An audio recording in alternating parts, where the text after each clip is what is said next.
बिस्मिल्लाहिर्रहमानिर्रहीम। अस्सलाम वालेकुम नाज़रीन। वज़ीर आला पंजाब सरदार उस्मान बुज़दार ने तौसा शरीफ के लिए पुलिस खिदमत मरकज़ का इफ्तिताह कर दिया। इस मौके पर वज़ीर आला पंजाब ने खिदमत मरकज़ के मुख्तलिफ हिस्सों का मुआयना भी किया। हमारे नुमाइंदा ख़ुसूसी काशिफ़ सईद के मुताबिक वज़ीर आला पंजाब ने पुलिस खिदमत मरकज़ में आवाम के लिए फ़राहम की जाने वाली सहूलतों का जायज़ा भी लिया। इस मौके पर पुलिस खिदमत मरकज़ के स्टाफ ने वज़ीर आला को आवाम के लिए दी जाने वाली सहूलतों के बारे में ब्रीफिंग दी। वज़ीर आला पंजाब उस्मान बुज़दार का कहना था कि पुलिस खिदमत मरकज़ के ज़रिए शहरियों को उनकी दहलीज़ पर खिदमात की फराहमी मुमकिन होगी और जदीद टेक्नोलॉजी के ज़रिए शहरियों की ज़िंदगियों में आसानियाँ पैदा कर रहे हैं। पुलिस खिदमत मरकज़ हमारी हुकूमत का एक ऐसा इक़दाम है जिससे शहरियों को बेपनाह रिलीफ मिलेगा। इस मौके पर सूबाई मशीर सेहत मोहम्मद हनीफ पताफ़ी और मुतल्लिका हुक्काम भी वज़ीर आला के हमरा थे।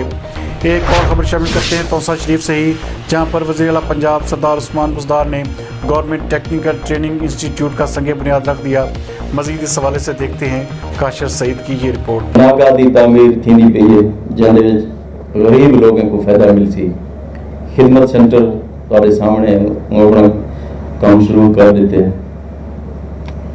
इवें ही जड़ा नादरा ऑफिस है उनको डबल शिफ्ट किया गया है, जरा रात को भी तुहाडी खिदमत वास्ते हाजिर होंगे। और पासपोर्ट ऑफिस का होना सा इफ्तिताह कीते इंशाअल्लाह अगले हफ्ते नाल पासपोर्ट ऑफिस भी इंशाअल्लाह फंक्शनल थी वैसी।